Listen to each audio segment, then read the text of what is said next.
تمريرة إلى إيمانا، إيمانا لمحمد الشلهوب. إيمانا من جديد يرتكب مخالفة لصالح الشباب. الشباب في طريقة إلى تحقيق العلامة الكاملة لهذه المباراة، بالتالي الوصول إلى النقطة السادسة و5 أهداف يسجلها في الدوري حتى الآن.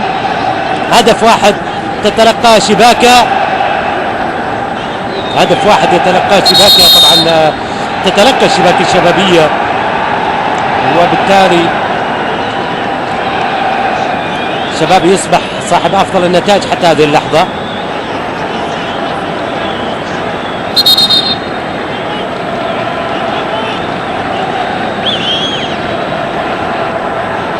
صافرة ومخالفة في الوسط، وكرة ثابتة للشباب. تحرك بالأمام والكرة ملعوبة إلى ناصر الشمراني. من جديد ناصر، أوفسايد، ضربة حرة غير مباشرة.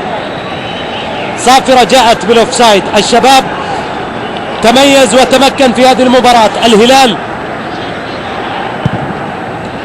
تقريبا عجز مدربه توماس دول على أن يقرأ المباراة جيدا، لذلك يخسر فريقه.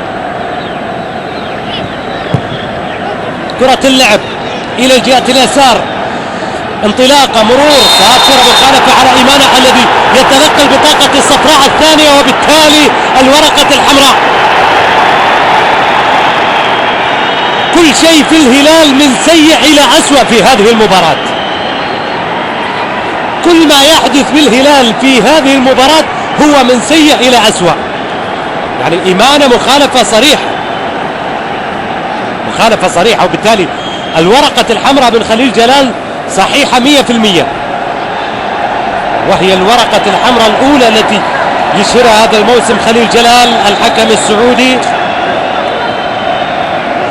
في العام الماضي أشهر 8 بطاقات حمراء، اليوم يشهر أول بطاقة حمراء بالدوري. إيمانا يغادر أرضية الملعب، وجمهور الهلال أيضا يغادر باستياء كبير جدا.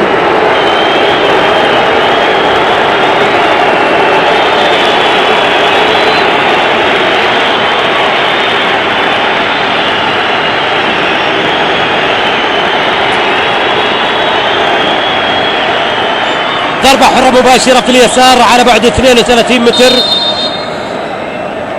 مصلحة الشباب الكرة الثابتة الآن. جيباروف ومينيغازو عنده